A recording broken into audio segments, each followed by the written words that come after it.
Hello. Congratulations again to all the other inductees. To start, my name is Keira Marsh. And I'm Fiona Marsh. And we are the daughters of Joe Marsh. I'm the basketball player. I'm currently a junior at Central Washington University, playing for Randy Richardson. And I do not play basketball. I'm the horse girl. But my dad says I still have a pretty good jumper in the driveway. I'm currently going to Everett Community College to get my nursing degree. As you can see, our dad could not make it tonight. For those who aren't aware, our dad is currently at in-home hospice. He has been battling stage 4 cancer for roughly 4 years, but he wasn't going to miss this amazing opportunity. He is watching at home, but tonight my sister and I will be reading a speech written by him, his thoughts, and his words.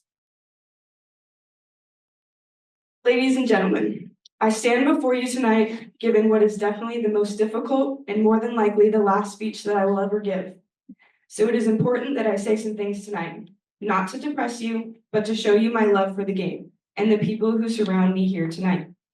So I have to start with thanking some people. I have to start with thanking my wife, Sharon.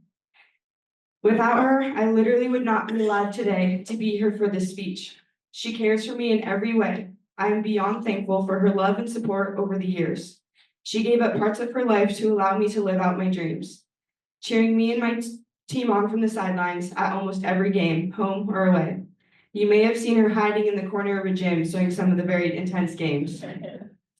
Her sacrifices and support is a huge part of the reason I was able to reach this point and speak before you today. I also want to thank my beautiful daughters. I'm lucky to have people in my life who allow me to do what I do.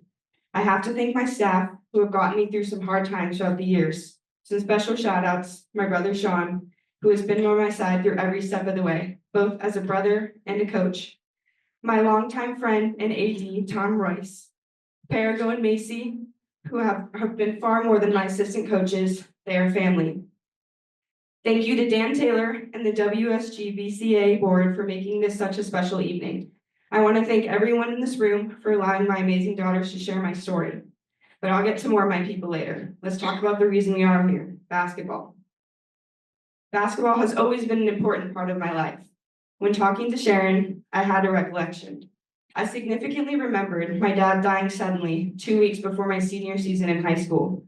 He was my mentor in life and in basketball.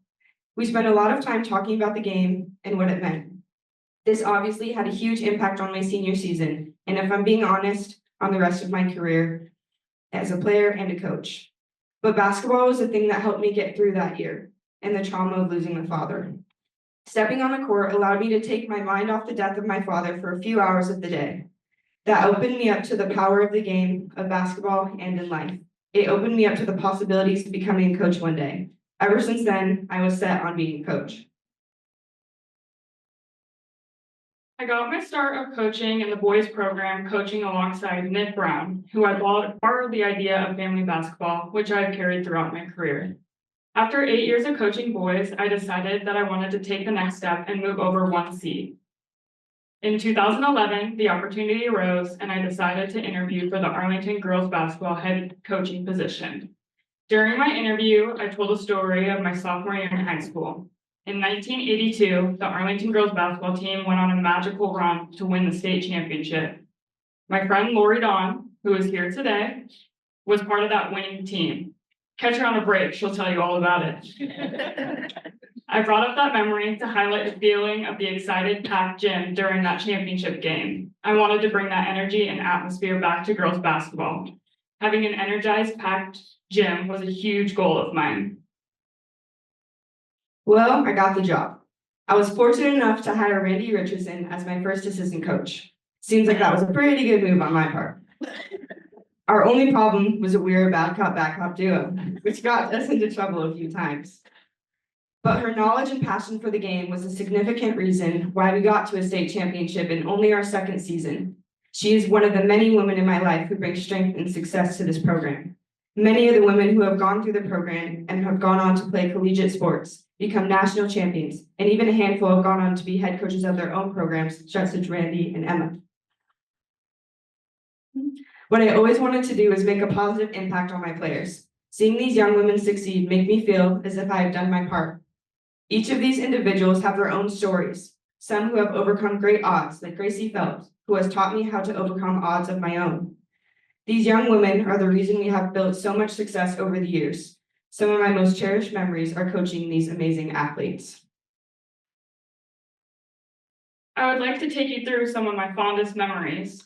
In my 2012-13 season, we started off 14-0, and we knew we had a shot at something special. We then hit adversity with injuries, but that wasn't going to stop this team. We went on to go to the state tournament and fought our way to a second place trophy. The success of this team led us to go to state the next 3 years, state 4 straight. That 4th year, we made it back to the championship game, bringing back another second place trophy.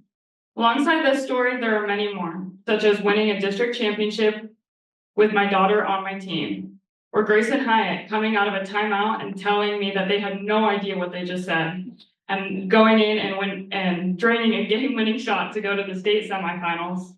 Or how about the time I poked out my contact at a Stanwood game in a late timeout? I stepped off the court to fix it while we were down by 8. By the time I came back, we were tied. That's when I realized they didn't really need me. The bus rides. If you ask any one of my players, they will tell you all about our bus rides on the way back after a win and how they sang the entire way home.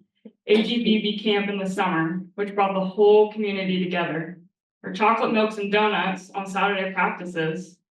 Team trips to San Diego, but not the part where a wave took out Sevi Litton's knee. All of my entertaining moments with the refs. I know I have a reputation for having a great rapport with the referees. Jenna Villa broke the record for 3-point shot in a game. When she hit her 10th, the whole gym went wild. She later went on to become Gatorade Player of the Year in 2023. During Keira's senior season, we went to the semifinals where she hit 2 free throws to put us up 1. A few minutes later, Hannah Rourke grabbed a rebound. We were yelling at her to pass the ball to Keira or Jenna, but instead she went up and got fouled.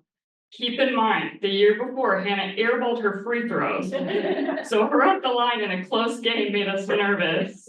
But she proved us wrong, and knocked both down, winning us the game. Speaking of Hannah Rourke, she is another one of our players who has made a lasting impact on Arlington girls basketball. She played for me for 4 years. Hannah Rourke was beloved in our program. She was the official and unofficial caretaker of underclassmen. This past summer, at the age of 20, she found a lump in her leg. She tragically passed this winter on January 2nd. Hannah and I shared more than a coach-player relationship. We shared a bond beyond basketball. We shared a mutual battle against cancer. 4 years ago, I got some terrible news. It shook me and my family to its core. I was diagnosed with terminal stage 4 prostate cancer. And part of my reason for hanging on for dear life was for my love of basketball and the love that has been created in this program. Even with this life-changing news, I decided that I was going to continue my basketball journey for as long as my body would let me. I have given everything I have to basketball, physically and mentally, in a way I never knew was possible. January 10th, I coached what I didn't know would be my last game at Cascade High School. January 12th, I lost the use of my legs, 10 days after Hannah lost her life. I was rushed into emergency surgery due to a tumor they found on my spine, leaving me paralyzed and causing me to have to stay in the hospital for 33 days. On February 13th, I returned home from the hospital, and less than a week later, we got the news that the cancer had spread even more and become uncontrollable. This is when we knew that hospice was now the only option. I wouldn't wish cancer on my worst enemy, but I have learned a thing or two through this whole process. And the biggest gift I have learned is the gift of love. It is the most powerful experience with cancer and with basketball. The love that has been shown to me through this game, the players, the coaches, the town of Arlington, the basketball community, and everyone else who has reached out and shared these moments with me. The love of my family and my siblings has grown through this experience. The love of my wife and daughters have grown through these journeys. Again, with all honesty, the love and support of basketball community has helped me tremendously through this process. I love what this game has given to me, and I am proud to call myself an Eagle forever. I never had a plan to quit. Basketball has carried me until the very end, and the love of my people has carried me until the very end. Over the years, I've been asked if I would ever return to coaching boys basketball, and the answer is a resounding no. I love girls basketball. We were never able to get that elusive state championship, but being inducted tonight into the WSGBCA Hall of Fame has me feeling like a champion after all. We are going to end this with a final break, if you know it. Eagles on three. 1, 2, 3, Eagles. Thank you.